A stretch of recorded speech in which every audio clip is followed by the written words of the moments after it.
just started. And we're gonna have this, for people who couldn't make it, we'll send it to them, electronically, so that's probably another reason. Anyway, so I'm, Director of SCEDD, and with me is our team, our broadband team. Tracy's a program manager, and you are not Richard. Richard is our newly minted broadband coordinator, and if you ask him a question, ask him a question. He may go a little blank because he hasn't been on the job that long, so he's still trying to get the feel of all things broadband for our region. And then our fantastic team, Ditesco, who's a consultant out of Fort Collins, Paul and Keith, and they're very, very knowledgeable about the technical aspect of the projects and proposed projects and what broadband looks like in the region and in Custer County in particular. So they're gonna provide the bulk of the information. I just wanted to make those introductions. A little bit about SCEDD. We are an economic development district. We serve 13 counties in southern Colorado, and I'm not gonna list them because we serve 13 counties in southern Colorado. We assist and work with counties, cities, economic development corporations, and other like-minded individuals throughout our region through support, providing technical assistance. We do grant writing, we do grant administration. We're very adept at that. About 3 years ago, we, through a very comprehensive planning process that we go through every 5 years, we realized, and this is from input from community members, that broadband or lack thereof of high-speed internet was an issue in our region, particularly in terms of economic development. So we said, well, we can take this on, and we do regional projects where we touch each of our counties in one way or another, in addition to assisting, Custer County on a Custer County specific project. We do look at a lot of regional projects, which we'll touch on later. And so we, it's been about a year ago-ish, we started on our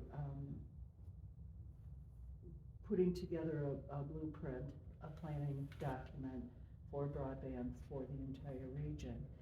Out of that came several applications to the Colorado Broadband Office for funding through the Capital Projects Fund, or CPF. CPF is funds that were given to each state for infrastructure, broadband, and it was tied into COVID recovery. Funds came from the U.S. Department of Treasury. And we'll talk a little bit more about this, but very defined guidelines as to what we could and couldn't do with CPF funding. Probably the most constrictive rule or guideline was that these funds had to be expended by December of 2026. So that was like, oh boy, we better get but it sounds like a long ways away, but it really isn't when you look at the construction season in Colorado. There is also a wave of funding through the bipartisan infrastructure law, or the IIJA, and that stands for something, but it's the Jobs Act that was recently enacted, and that is that $800+ million pot that Colorado has to spend on broadband. That is the BEAD, Broadband Equity, Accessibility, Deployment Program.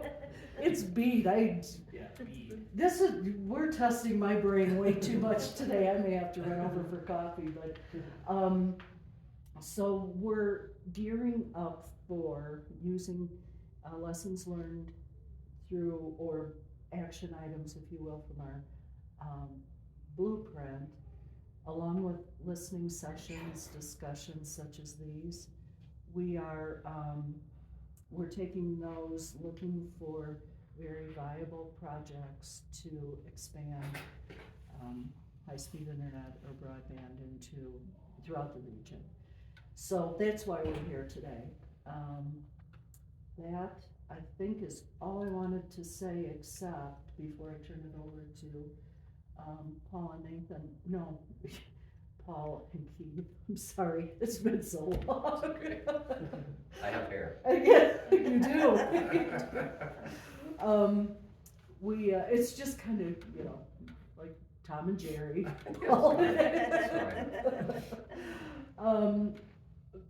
What's important about these, and this is to those who we share this recording to,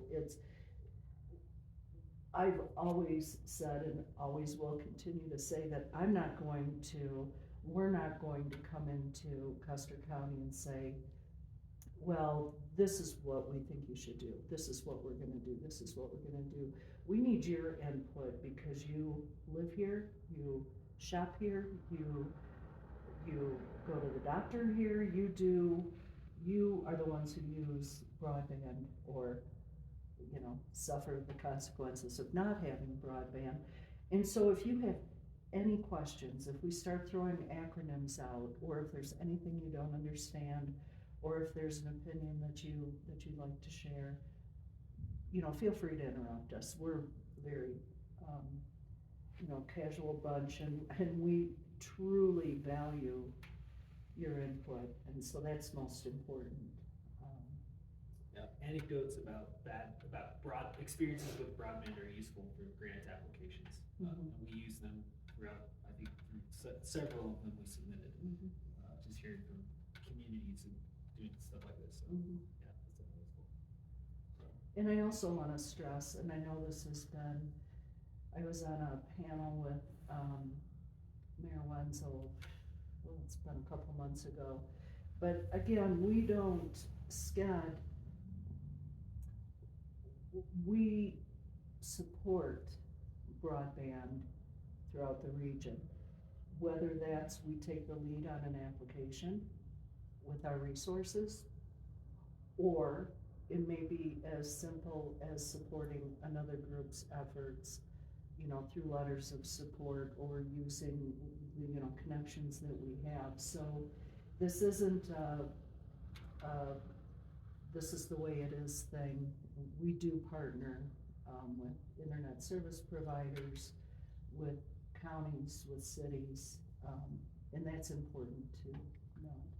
So I do have a question before you. This economic development, who created it? Is this a state thing, or who appointed you? Who hired you? Who do you report to? I was hired by our tremendous board of directors, of which Mr. Vogel is a part of. Oh, well then So who does the board report to? SCEDD is, so we were back over 50 years ago, we were designated an economic development district by the U.S. Department of Commerce Economic Development Administration. So we get we work in tandem, they don't lay down the law, but they've said, you have these 13 counties, go forth and serve the economic development needs of the people in these 13 counties. We work closely with Custer County Economic Development and all of the economic development entities. We partner a lot with other organizations. We have worked very closely with state organizations as well as federal. We are not we're a 501c3, we're a nonprofit. We are not employees of the federal government. Sometimes I kind of wish we were when it came to benefits and, that kind of thing, but, so we have a board of directors, representatives from each, county, and some at-large members, who set policy, and then they hired me to carry out that policy, and then we have staff support. So we're not government, even though we were designated a district by the government, but we just do our things. We do, we're supported by grants from EDA, to help us cover the cost of doing some planning. We are funded in part by membership dues, and the members are our counties. So, and those benefits of a county membership pass down to entities in the county. So Custer County is a dues paying member. They get our services at no cost, as do Westcliffe, Silver Cliff, Wetmore, even though they don't have, I think they're unincorporated. The Economic Development Corporation can use our services because they fall under the Custer County umbrella. Okay, Does that help? yeah, there's lots of these things, and I don't, There are. boards and even the county itself has, and it's hard for me to figure out what the hierarchy chart would be. I don't even know if Well, there is one. There's for example, the Upper Arkansas Area Council of Governments, and we work very closely with them. I've heard of them. 13, Yeah. right? Yeah, okay. Yeah. So we work very closely with them on different initiatives. A lot of the COGS, Council of Governments in our region, defer economic development activities to us because we do it and do it well, whereas they do senior transportation. We don't do that. That's something that they do. So we don't duplicate, rather we complement. Yeah, okay. Okay? Yeah, this map shows the Council of Governments that is within SCEDD, the Upper Arkansas. I don't know if I could name Eastern, Southeast Colorado Council of Governments, right? SECOG. Yes. Oh, you're the one, the whole southeast thing there. The whole Yeah. border, all 13 counties. Okay. It's a big old area. And you know what is the beautiful thing about my life? No matter what I talk about, Paul has a map for it. Yeah, that came up organically. I know, and it's just, if I could, it's like, I'll turn around and boom, there it is. Maps are good. Paul's our map guy, and I love maps, so we get along really, really well. Cool. Well, so yeah, that's really how we started Ditesco and SCEDD working on the broadband blueprint. Is we took FCC data that was broken out by geography and kind of characterized broadband in the area and identified areas that were of high need. And Custer County, really the entire western part of the SCEDD area has been on the radar from the very beginning as high need, a lot of underserved and unserved locations. And we'll see that going forward. One other thing I wanted to mention, so this slide, shows SCEDD is kind of like a broader regional entity, unlike counties or municipalities where we can look at projects that span large areas. So what we'll show in a few slides with the Capital Project Fund was projects that extend beyond just a municipality or county. I think one of them that we won was through 2 counties, so that was a success. What I'll show for the CPF project that we looked at was kind of the entire Huerfano, Custer, Fremont area because it has a high need. I guess another thing that SCEDD has done recently in the broadband space was we were certified as a broadband ready community by the Colorado Broadband Office. because of this team and what we've been doing. So starting with the blueprint, we created a plan. We have a broadband team. We've got community leaders that that work with us as the board of directors for SCEDD, and that kind of helped us pave the way to be successful on grants. So kind of get into the capital project fund. So this map here shows across the state projects that were awarded. The counties that are purple and gray are just color coded based on the match requirement.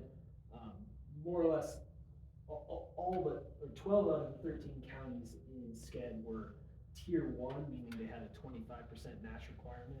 So the broadband office funded projects 75% of the way, and then we had to bring in 25% match.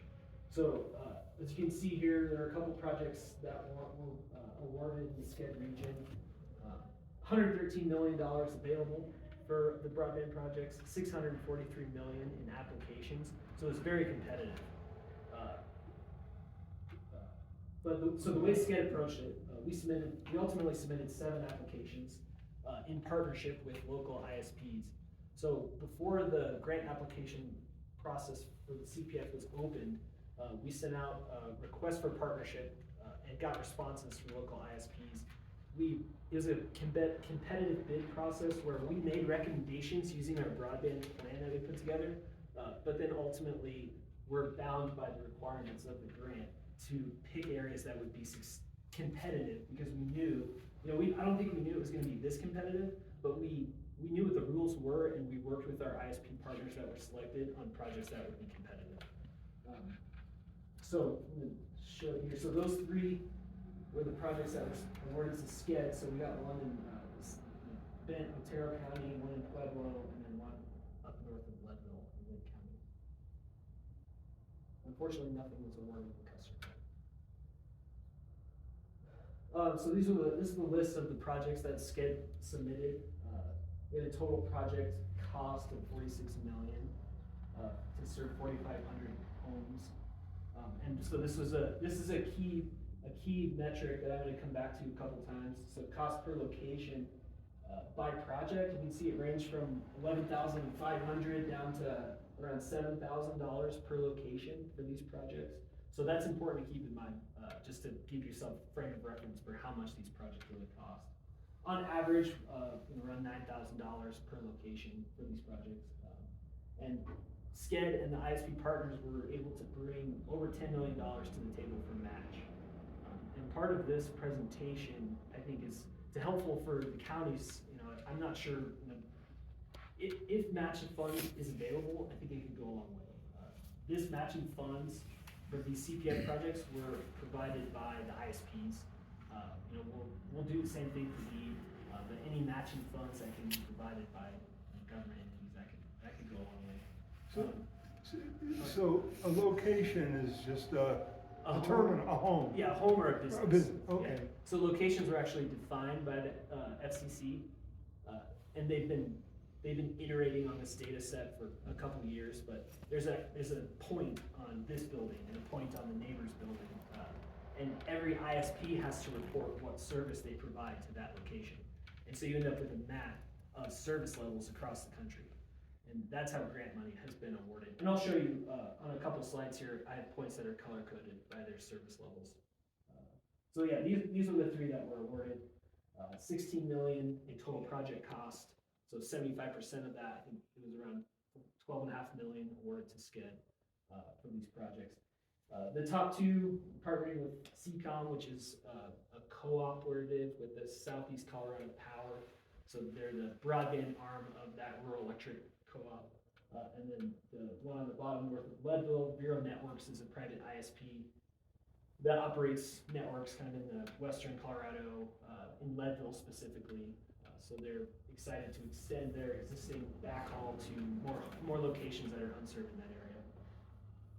So I think the next slide here's a map. If you can see, stay consistent across these slides. Each dot is a location, so either home or business.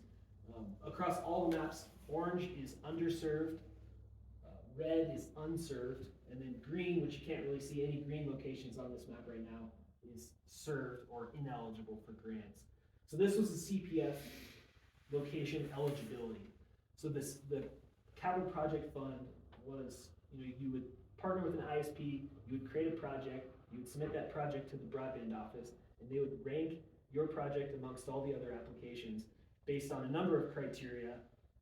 One of the most important one was the number of unserved and underserved locations that you hit. And Custer County, I think uniquely amongst the state, was almost entirely eligible for this grant.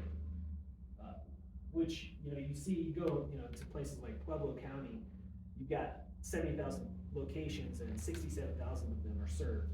Though that's not the picture that's painted here at all.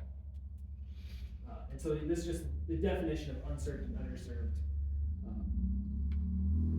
Most of the locations are underserved, but still grant eligible. So just real quick, Paul, unserved again being less than 25.3. Underserved less than 120. I'm sorry, underserved less than 120. I said that wrong. I was reading the unserved. So unserved less than 25.3 and underserved less than 120. Yeah, and the upload speed is important there. A lot of times you get good download and then nothing for upload speed, so that would kick you down to the unserved. I think a lot of the unserved or underserved locations are served by wireless technology. There's not very much wireline. If we were to make this map based on the service level from wireline, it would probably be all red, except for maybe like central of Westcliffe, Silvercliff. And that's technically unreliable, with the snow and the rain and just stuff getting in the way. It doesn't necessarily always work as well. So here's a map that's a little bit more zoomed out, so you can see Custer County up here on the top. This blue line represents a project envelope that we worked on. So SCEDD partnered with a big ISP Highline that brought a lot of money to the table, big corporate group, and we iterated through projects for about 2 months to try and come up with something that was sustainable and competitive. This kind of shows one of the final iterations of that process, where we started from Walsenburg and then built fiber along Highway 69 all the way up to Westcliffe, Silvercliff, and then kind of getting over into Fremont County. This served approximately 3,000 passings. It was about $12,000 per passing, which is right in the range of project typicals for the CPF. And it shows this final map shows months of effort iterating, like, what if we could extend this way? What if we go along that route? What if we use poles here? What if we go along the CDOT highway there? And we were iterating with the ISP partner to try to come up with something that was sustainable and that they would be willing to go in on and operate and maintain long term. Unfortunately though, after that long effort, the ISP determined that the network shown or anything we could come up with wasn't going to be sustainable, and the average revenue per user would be low enough that they didn't expect to break even on the operating costs. So ultimately, they were unwilling to submit to the project, for the project. But that, yeah.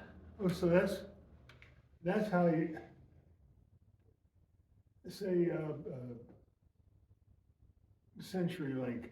I have a CenturyLink thing. Yeah. So they didn't make that connection to my, they did it with the help of probably your agency. You induced them by giving them some money to do that. I live west of the 69 there. Oh yeah. Along the mountains. Yeah, somewhere in there.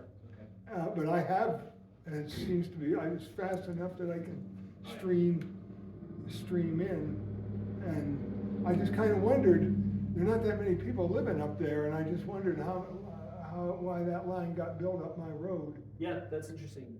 Is it just your road, not your neighbors, or? Oh no, there's people up above me. Okay. So yeah, there is a cluster of mostly summer cabins up there, so maybe they all have it or something. I don't know. Yeah, and a lot of the CenturyLink stuff, they were an incumbent telephone provider. So there's been public funding for developing and maintaining that communications infrastructure for a long time. This project was actually not through CenturyLink, but similar process. They would look at where the poles are that they could mount to, where the right-of-way is that they could dig in and bury their fiber. And if they already have the infrastructure and it works great. I think though there's many that it doesn't work as well. So you're on an actual wire, like a cable comes to your. I think it comes through on the phone line. Oh, yeah, okay, They multiplex it on the two, yeah. on the twisted because he pair. needed to have all four. Totally. So I think it's some legacy thing. Yeah, it's But it's probably- fast enough that I can watch a video on Amazon Prime or something like Okay. that. Yeah. So I've been happy with it. That's And good. CenturyLink infused a lot of fiber or cable a couple of years ago. I think they were delinquent on spending some of the monies that they had, and they really did a bunch here, but it's all, like I said, it's not what we call broadband. Right, yeah, so like DSL, twisted pair, it might work well for download, but if you're trying to do video calls or, uploads, sometimes that's where it struggles. Oh, I see, yeah. And so it's I harder haven't to tried do, that. Yeah, I don't have a business, I just consume. totally. Yeah, But I think probably also CenturyLink, over time, those telephone lines may be 10, 20, 30 years old. They will probably be extending fiber, their main line runs along the highway. And I think over time, the way upgrades happen, they'll move fiber closer to your home. And ultimately you would have fiber going to your actual house instead of like the twisted pair copper going back to a node where the multiplexing happens and then it goes to fiber to like their main backhaul. But this project, and actually I think all of the projects that were awarded by CPF were fiber to the home. I see, okay. And that's the ultimate, that's as good as it gets. And that's the goal of the Colorado Broadband Office, is to connect everyone, or 99% to fiber. Okay, I That see. was a prerequisite for the grant program, so they use fiber as the main technology. Yeah, I see, okay. Was this what we call a hybrid fiber as well as fixed wireless? It wasn't, it was actually all fiber. It was all fiber. Yeah, so they were gonna access a point of presence in Walsenburg. They were trying, they had some in Canyon City also that we were trying to, multiple directions. But yeah, it was gonna be all fiber. Charles, fixed wireless wasn't eligible for the grant funds, right? I think so. Oh, it was. And It was eligible. Well, I think maybe they considered it, but they didn't win it. They didn't award any. Yeah, it might, yeah, I think you're right, but the point scoring relative to that technology, I think, was less than the Oh. criteria. Yeah, so it was all among, everything else, it was scored by points, and your technology of fiber was 100, and wireless was probably Yeah, that's what it was. much lower. well, I let somebody with OEDA know that I thought the potential of the state reaching its 90+% coverage was a joke. With the rules that they've got currently, that I realize flow down from the federal government and all that, but with technology and such like that, and the restrictions on the funding, I let them know, I don't think, considering the fact that Custer County, I don't think is unique as far as our capability to financially support it. I think, and I've always questioned the state's goal and how they count it. I don't think we'll get there. Yeah, it'll be even hard, even with the BEAD money, it'll be very difficult. Yeah, definitely. I'll get to this, but the average, I think if you just take the total funding given to the state of Colorado divided by the number of eligible locations, the cost per location is half or less than half of what you would expect it to actually cost.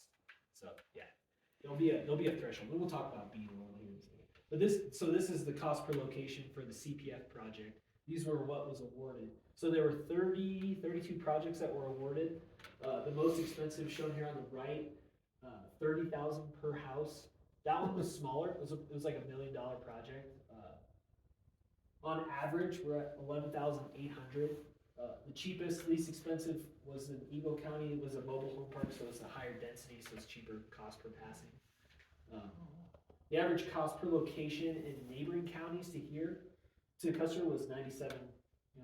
So around 10,000, $11,000 to $9,000 of average cost per location. So that gives you a frame of reference for how much these projects really cost. I mean, it's not cheap by any means.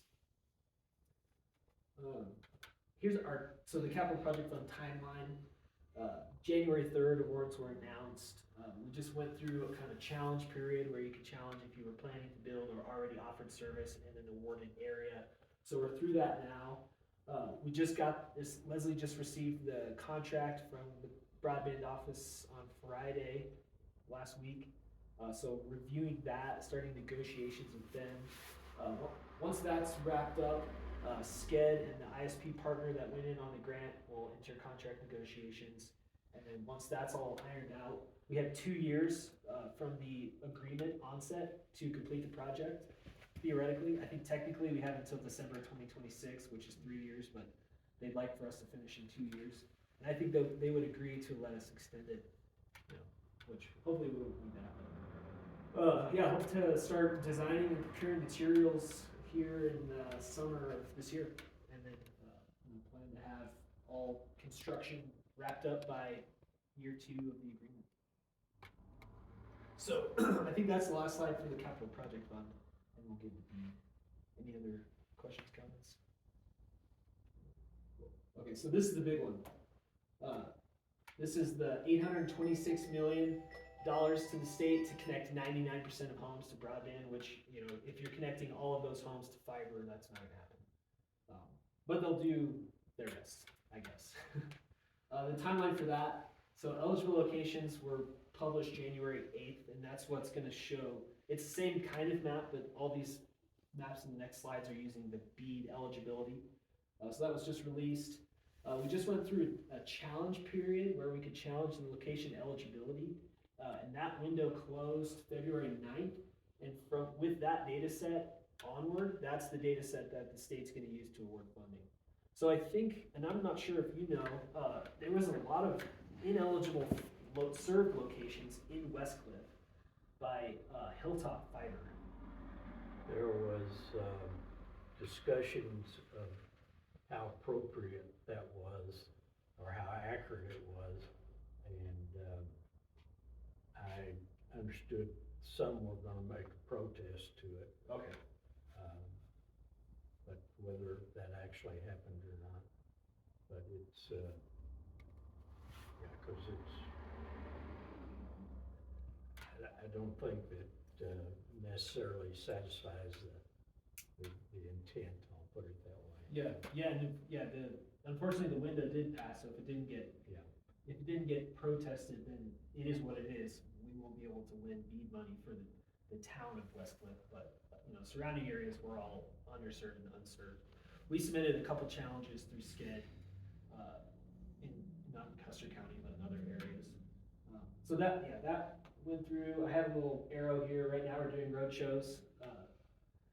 After this is wrapped up, we're gonna do another request for partnership with ISPs to, kind of the same process we did for CPF, but we're gonna repeat with lessons learned and action items. So you said that because if a challenge wasn't made to those locations, it is what it is, and no one can apply for BEAD money. Correct. Okay. Yeah, once that data set's accepted, that's the rule. So if there wasn't a challenge, it's highly likely that there won't be any BEAD money available. Yeah, all those locations that were claimed to be served will be ineligible for BEAD funding. Okay. You can still bid on the census blocks of this area, but you couldn't spend grant money connecting those homes to a network. And you're gonna solicit with ISPs again for partnerships. Mhm. What's the schedule gonna be on that? March and April? Next couple months. Yeah. And that'll be through BidNet, as we did before. Well, considering reality that the recipients may not be the same ones you did before. I am extremely happy with our ISP partners from the last round, the Vero and CCOM. So this isn't us going out, you know, for proposals again, is it by no means a dig on them, you know, Just- voicing our Just part of the confirmation. Part of the process, dissatisfaction, yeah. but it's part of the process, and, you know, Vero serves a very, distinct part of our region, as does CCOM. And yes, it would be nice to create not necessarily competition, but be able to adequately cover our region with local ISPs. Yeah, to bring more people to the table. We wanna, you know, extend the team. We were successful with CPF, we hope to emulate that again. So yeah, I guess in mid-April, the CBO is taking the challenge data along with the most up-to-date eligibility data sets from various funding mechanisms and creating their final project list. That will be published in mid-April, and then the final eligible locations, they're kind of combining census blocks and eligible locations into project area maps. They call them PAMs, just as another acronym. That'll be released in May, and then we're expecting the application window to start in summer, and then Q3, Q4 2024 application review process, and optimistically Q1 2025 the post-application review and award process. So that's kind of where we're at for this program. Looking, you know, this time next year we'll have these boards announced. So here's a comparison of CPF eligibility and BEAD eligibility. So from a high level, it looks almost the same. You can see those green dots on the BEAD eligibility in Westcliffe and Silvercliff. Hope, you know, if someone challenged them, great. If not, you know, there's still a lot of opportunity out there. You know, there's a little bit of difference in orange and red. You know, various nuances in the technology type that was used to serve those locations. But, you know, kind of the same picture. I see, you know, it looks more or less the same to me. So just zoomed in here, BEAD eligibility. So there were more ineligible locations now because of those points that we talked about, but still a vast majority are eligible. Now this chart kind of breaks out what there's a handful of reasons why a location would be green or ineligible. Either they're funded or they're served already. Really are the two main ones. So most of the green on this map is funded in Westcliffe, or sorry, served in Westcliffe, and then there's an area on the eastern part of the county that's funded through ACAM. Presumably that would be a fiber project, but we haven't worked with that. We didn't participate in that project application. Let's see. So here's some math. Just talking more about cost per premise and funding available. So there are 3,900 eligible locations in Custer County. And if we use the average cost per location from the CPF project and multiply those two together, we come up with almost, you know, $38 million in estimated project cost. And so, you know, that's the estimated total project cost for Custer County. Across the state, so comparing Custer County to the state, there's 185,000 eligible locations in Colorado. 2% of those are in Custer County. So if we just multiply 2% times the 826 million, we come up with 18 million, you know, as a fair apportionment to the county just by percentages. And if, you know, if you compare those two numbers, we come up with, you know, 38 million for potential total project cost versus 18 million in available funding. What is an eligible location? Is that a current user or Go back just to an that. address? Eligible location would just be the orange and the red. Okay. But what defines it? Yeah, what defines it? Oh, either they're not funded by an existing federal obligation, and they're unserved or underserved. And the definition, to remind you, Charles, I know you know this, but the underserved or unserved has to be the eligible technology, and it has to be relative to the speeds, with the underserved being the less than 120, so 100 megabytes down, 20 up, or the unserved being the 25 down, 3 But megabytes. that's a current active user. No, It's a premise it's location. an address. ISP offers it or advertises it to that location, To that regardless location. of if they subscribe or not. Okay. Correct, yeah, so theoretically, if we take the Hilltop example, they could have said, in the community of Westcliffe, we serve 200 residences or 200 premises. Whether they do or not, we don't know. They have reported that they can, or that they have the ability to, but whether they do or not, or whether they actually have the ability to or not is unknown. It's just reported in the data that way. So unless you challenge it, like Paul said earlier, and you challenge that data, it then becomes the rule of how the grants become awarded to the various applicants. So it's a very important distinction and important process, and hopefully that data got challenged if they can't actually serve it. But if they can, great, then they should be. But if they can't, then the data should have been corrected. The early study that we did was based on GIS addresses, whether it was improved or not. And that's with the tower project that we had, because we didn't know, so it probably wasn't as mature data as this is currently, but the good news is we've got like 120 subdivisions identified in this valley, so we knew where the future growth was gonna be. And that's where with the tower project, we went from a reported coverage of about 40% up to 80+% coverage. But that again was with fixed wireless. Fixed wireless, yeah. Yeah, and another caveat for BEAD funding is unlicensed wireless does not count in this data. Even if you get a gigabit per second on unlicensed wireless, it's defined by the FCC and the NTIA as unreliable technology. And so if you showed unlicensed wireless on this map, it might have a lot more green. But since it doesn't count, it's all Which still all grant of our eligible.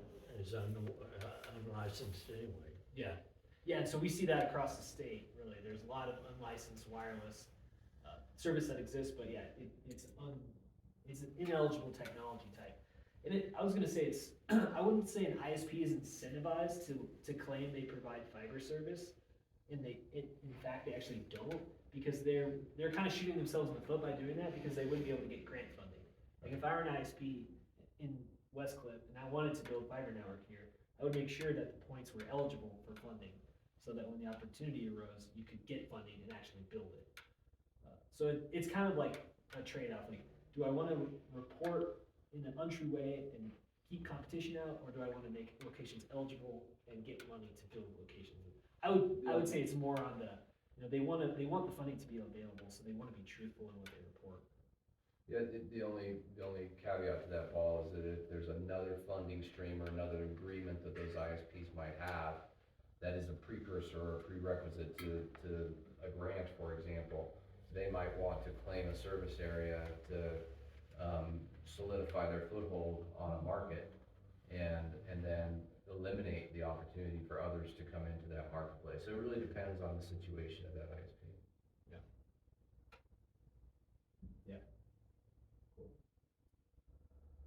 And so yeah, this kind of breaks down the, like you saying, the funding available versus what we can actually do with it. I think if you take the cost per location for the entire state, it breaks out to around $4,500 per location. So if you just did 185,000 eligible locations across the state, and this 826 million available, divide the two, it's 4,500 per location. We expect it to be double that to actually build a fiber project. So it's a distribution of costs, like I showed on the CPF, of cheaper cost per passing to higher cost per passing. The Colorado Broadband Office will set a extremely high cost per passing threshold, and above that, I think they would allow unlicensed wireless. So you could apply for BEAD, build a fiber and wireless, do like part of the project is wireless parts fiber, and they would allow that above an extremely high cost threshold that it has yet to be defined. Yeah, and we know this area is more expensive Yep. than so much. Yeah, and you can quantify that with, like, we quantify that in Lake County based on just like average lot size. You know, these lots are 40 acres. That's pretty easy to quantify in GIS, just to say like, you know, this is why it should qualify for the extremely high cost threshold, and then get funding for those other technology types. So I think that's all I have. You want to step in on workforce? So, you know, all this funding across the state is not just hitting Colorado, but it's also hitting the entire country. So, not to steal your thunder, but the CBO is anticipating a big need for construction crews and, you know, workers in the telecom space. So, with that, Richard. All right. Tracy's gonna give him a. Tracy? Oh yeah. No, you're gonna help him. Oh, yeah, your turn. Okay, yeah, no, I'm here for you. Wait, before we jump into the workforce development, any Yeah. questions on the broadband presentation? Yeah. So in summary, and the comment was that, your cooperative folk, and I had been led to believe that matching funds was a weakness in the proposal for Custer County before, but you say Hilltop, again, talking as a fiber system, there, it wasn't a good business deal. I'm trying to figure out what are the specifics to get it. I mean, with the current rules of a fiber system, the bottom line is, will we ever be able to qualify for funding? Can I help answer that just real quick? Uh-huh. So I think the answer is yes, to a point, to a breaking point, whereby fiber deployed to every premise in a rural area that is Custer County, probably not. But to a point where fiber can serve main communities and then still get to a maybe more robust fixed wireless network, potentially, yes. I think the path we went down, Charles, with Highline, not to get confused with Hilltop, but with Highline, you know, they just couldn't make the financials pencil or work out relative to their operations and maintenance costs and their cost of service. They couldn't get it worked out, so they pulled out from the partnership and didn't submit the application. Now, it's curious to me why Hilltop isn't at the table submitting proposals to SCEDD to further that relationship that they already have up here, to further their network and really leverage that relationship. I don't know why they haven't engaged, but I would hope that this next round of BEAD, they see the potential to take what they have or what they say they have in the region and deploy it further through the leverage of the BEAD grant money. And I think the best way for them to do that would be to respond to SCEDD's RFP, RFI process. Well, I think, you know, over this last year, we've had a lot of lessons learned. And I think we have come to the conclusion that there's greater benefit to a regionally collaborative project than having a lot of individual uncollaborative, non-collaborative, people who don't, you know, singular projects going in. When there's a cooperative project, then there's a lot of stuff we can leverage, whether it's money, influence, resources. We can regionally, and we can do a regional project in Custer County, but if we work together, there's much greater strength and we have a much stronger application. You know, I'm a believer in strength in numbers. Yes. And the last Mountain Connect I went to a couple of years ago, and they talked about all the money that was coming down. I organization that had been working it for almost a decade, with volunteers. I said, it's, that's not gonna work. And we went with SCEDD to help us, up, 2 years ago, before other things killed it. But and the other effort is going to go towards BEAD, and they're getting support from, I think it was university got some funding, and, Diane Cruz, her bunch is helping it, but they're still looking at, as far as the focus on Westcliffe and Silvercliff is, they're still looking an exception to matching funds. Well, when it comes to, this is where our, ultimately, if there are two similar projects in a county, and SCEDD has an identified project, and another entity has an identified project, they're similar. I don't wanna compete with another project. I would take, in that instance, the lead from the county. And if the county says we're going to throw our support behind the SCEDD project, please cooperate, fine. If the county says, we like this project better, then we will say, what can we do to support this project then, so that we're successful? It's not, from a SCEDD perspective, we just wanna see broadband in Colorado, in our region. And so, we take our lead from the county. We're not gonna compete. Yes, in a perfect world, if we could all be cooperative and work toward the one goal, that would be a beautiful thing. And there's strength in that. But, yes. Well, I can say this spring and summer, in a lot of ways, obviously from your calendar and from some other things that are forecast to happen,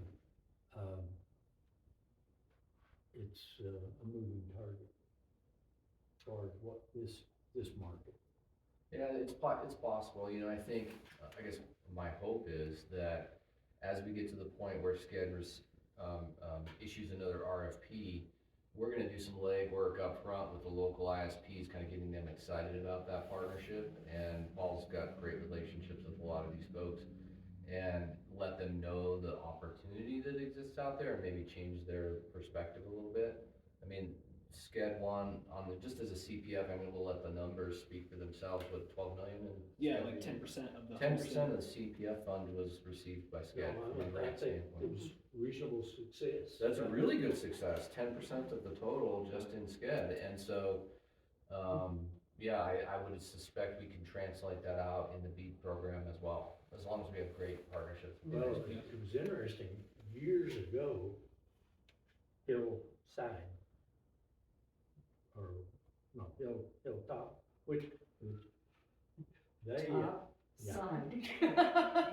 They reached out to us when we had $1 million from DOLA, and they looked at this market, and they were interested then, but it was a matter of the impossibility of mixing private and government money. And we said, if you want the whole thing, great, but we've already got this $1 million of DOLA money, and we can't make that mix. And we had pretty good dialogue with them.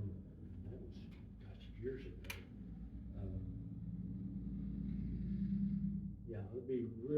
interesting when you get ready, because there's a lot of questions about what the status was with, what the Westcliffe, Silvercliff focus, which is really only 20% of the population of the county Yeah. anyway. And it's the poor part of the county, as far as finances go. And the Hilltop plan, while they talk the whole county now, it's still focused on Westcliffe, Silvercliff, and a perimeter around that. And they haven't really talked about much detail how they're gonna get it here.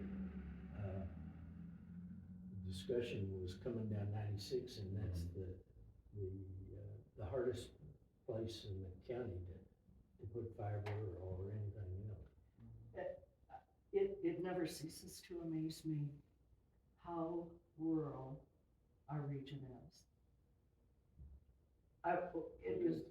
It's, which makes our job in broadband a little more challenging. Oh, tell me about it, yeah, because the numbers just don't support you. Any way you divide it with the lack of density. And I think that's what really drives home the point of why it is so important to be collaborative, to be successful.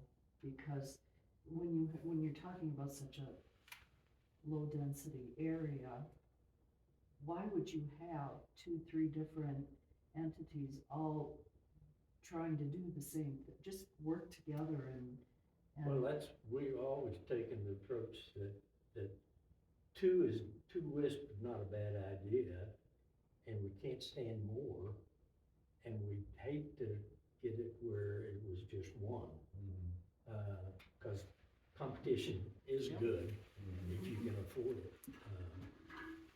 But to two of our WISP, this is not necessarily their strongest part of their market either.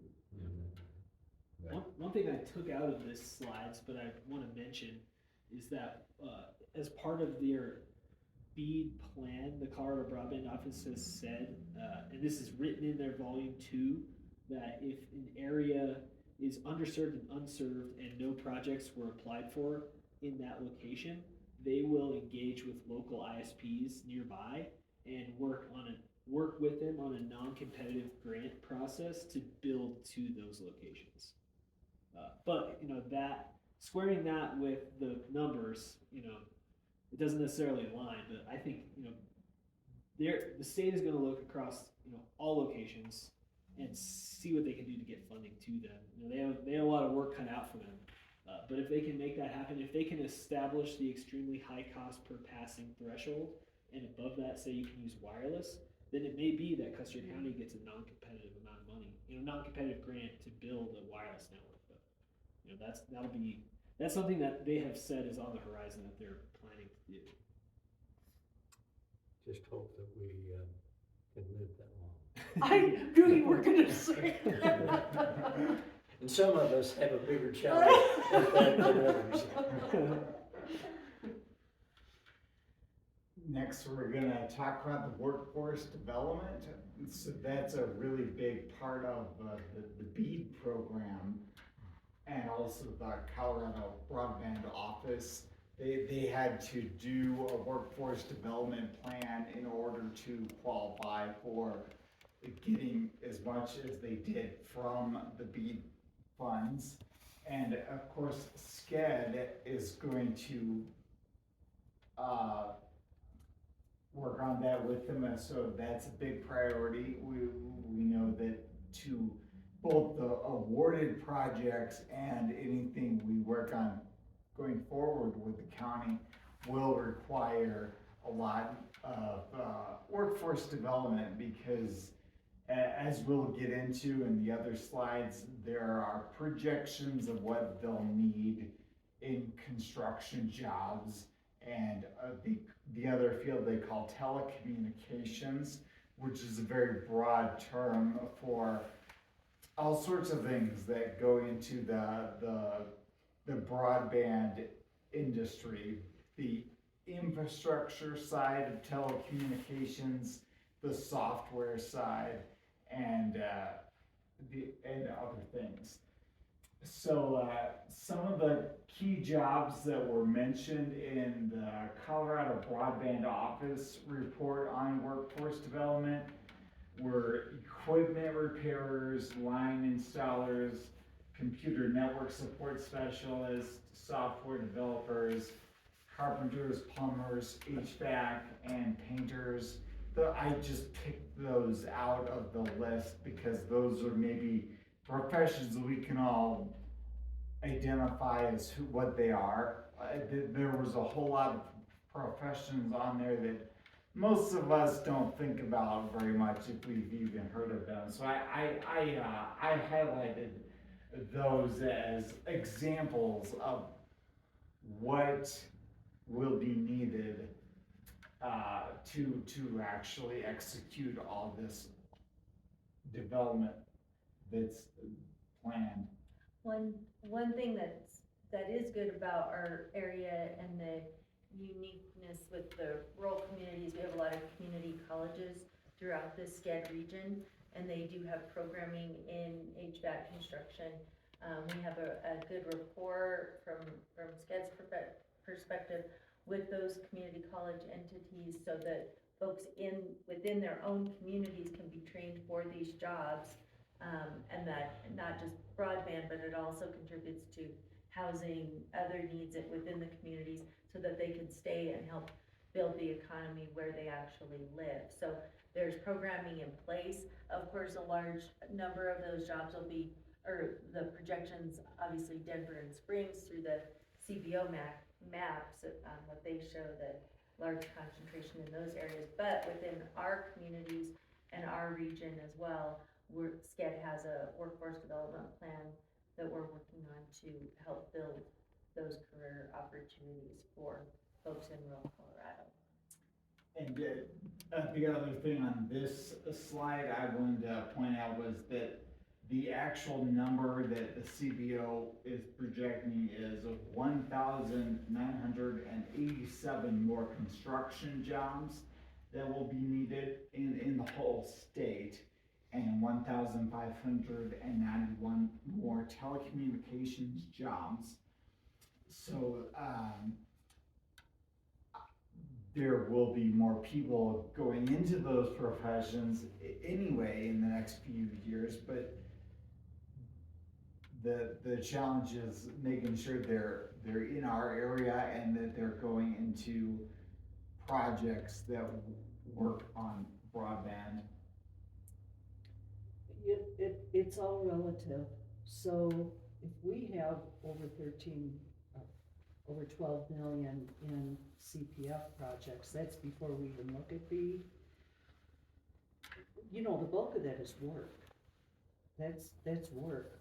SCEDD is certainly not getting close to 12 million. Our hope in doing, as an economic development entity, is that those companies that are local will be able to bid on those construction jobs. They can't without additional capacity workers. We want to take our local workforce and steer them into training so they can carry out these jobs this week, this year, and years into the future, and build the capacity of those companies in telecommunications and in construction. And the fruits of our labors will truly expand and provide some economic strength in our area. In this slide, we look at the timeline that we're looking at for the workforce development. The ones that have already been awarded with the CPF, they're from the ARPA money, and that needs to be used up by 2026, I believe. Now, the BEAD money goes longer, but the CBO says their goal is to use all of it or most of it by 2027. So, to get to 99% of households covered. So that's the timeline, and the 2026 is still estimated to be the peak year for the workforce demands that will be needed. And I already mentioned that there's a plan out there that goes into more detail. So taking it from the statewide projection to our area, in the counties that have gotten the awarded projects, which is Bent, Otero, Lake, and Pueblo counties, I compared the percent of the workforce that's in construction to how much of the workforce is in construction nationwide. So 4.7% of the workforce is in construction nationwide. Some counties here are higher, like Pueblo County, 7.6%, Lake County, 10.5%. But of course, that's a much smaller population, so 10.5% doesn't go as far.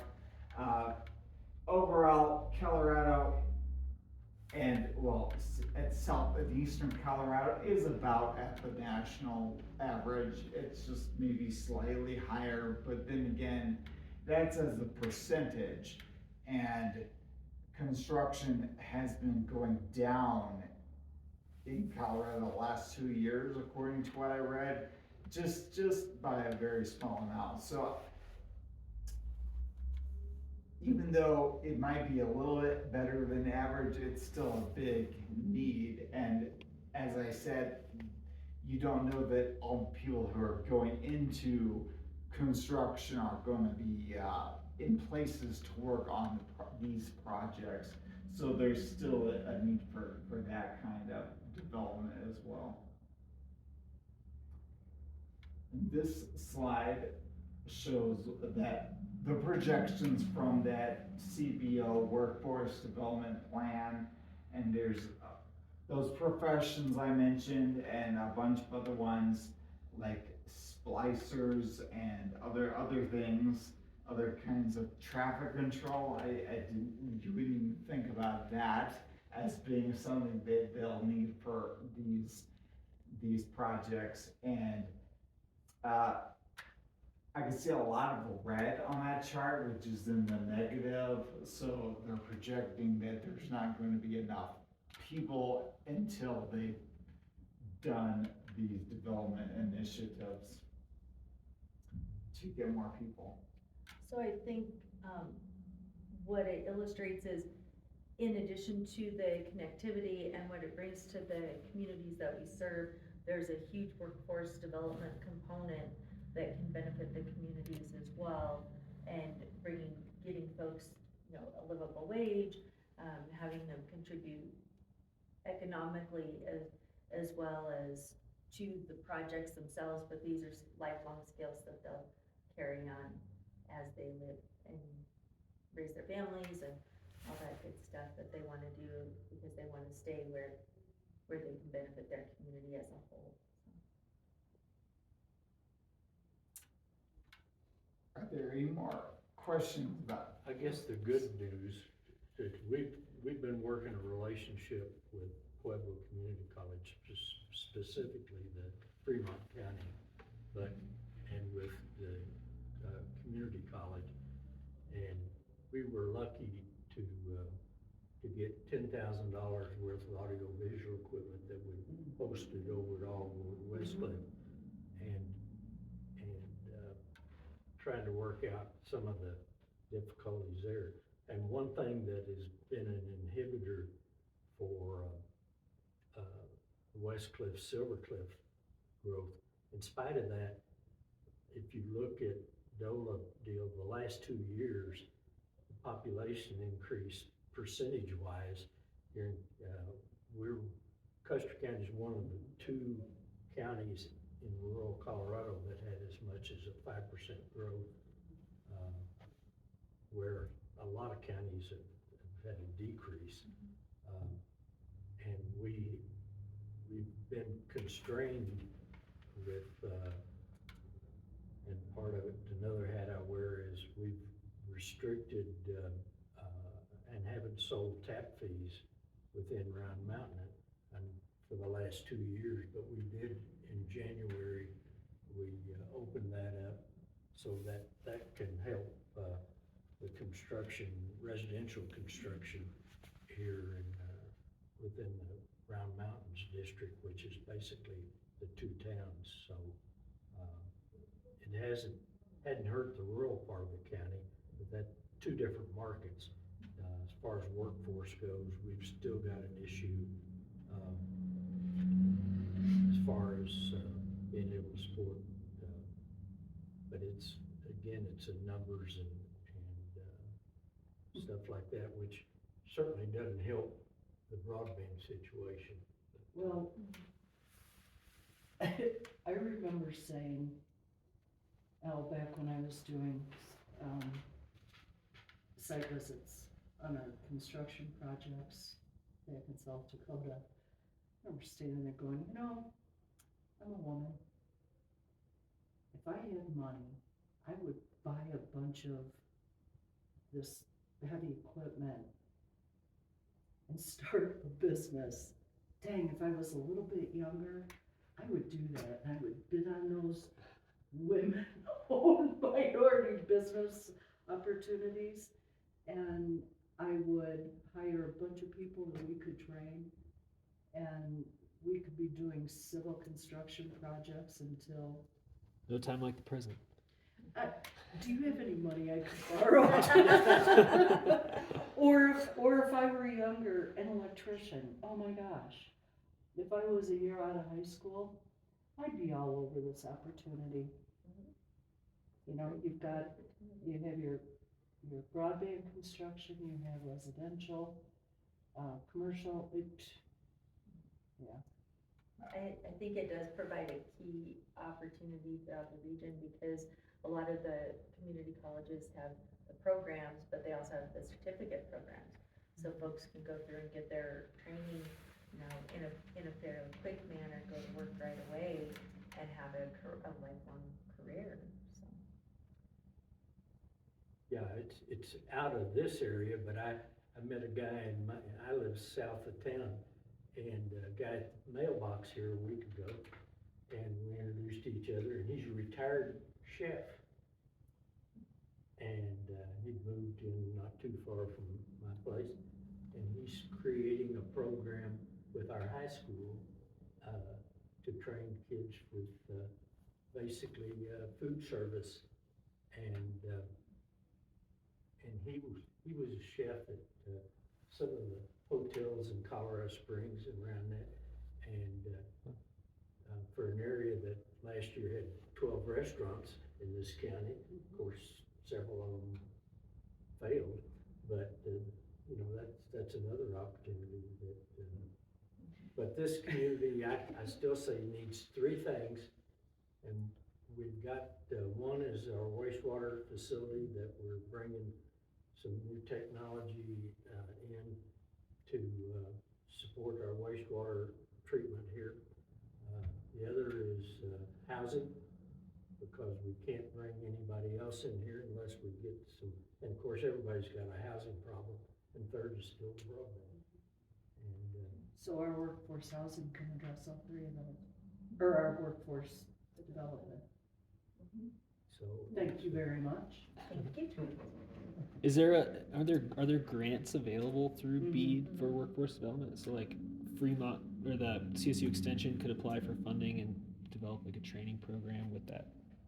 BEAD's still up in the air on what'll be allocated. We applied for on a national level and we weren't funded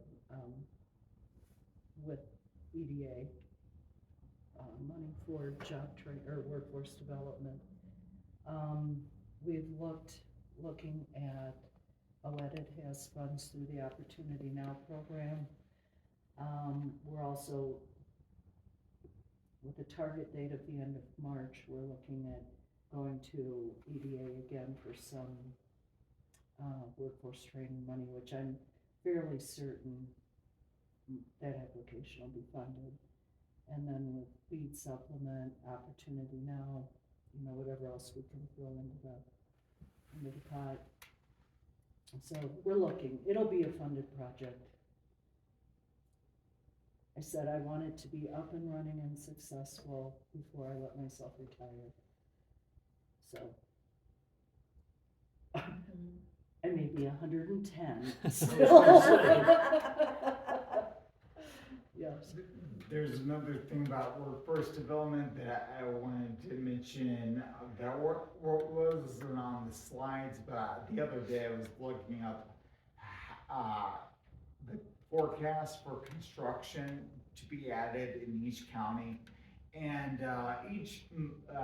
there's one of the counties that we have a project in that is actually projected to lose construction jobs in the future without, you know, all things being equal. So the other ones, they do gain, but then you have to hope that they all get involved in these projects. So yes, there's definitely not a huge increase in any county. So that just localizes the problem even more.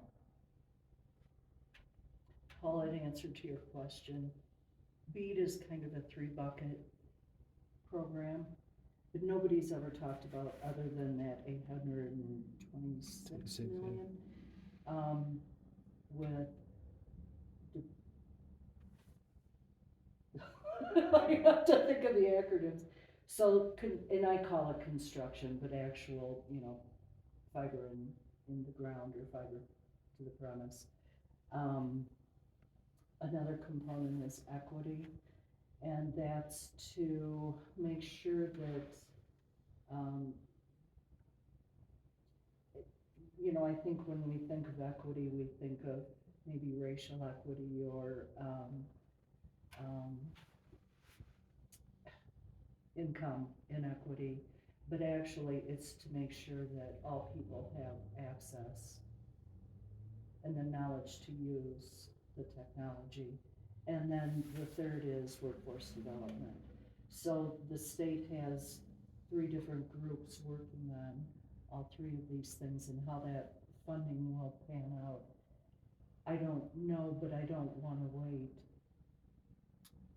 on workforce development because I think it's we need to get that moving before applications are released. Well, we need the jobs and the improvement because again, Custer County, the median age is 20 years older than the state's median age. And to get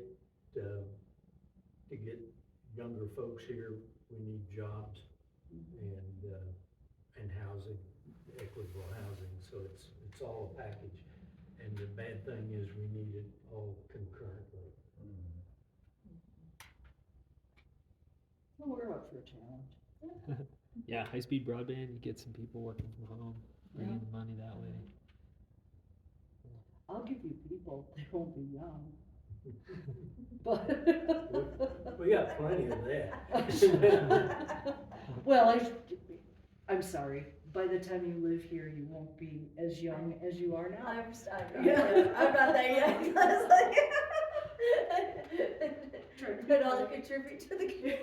Oh shoot, I've got my call. Okay. Okay. Oh, sure, she's picking on me, Another and 11 she o'clock. leaves. Thank you all for coming. Thank Yeah, thank you. And I will send you a copy. Yeah.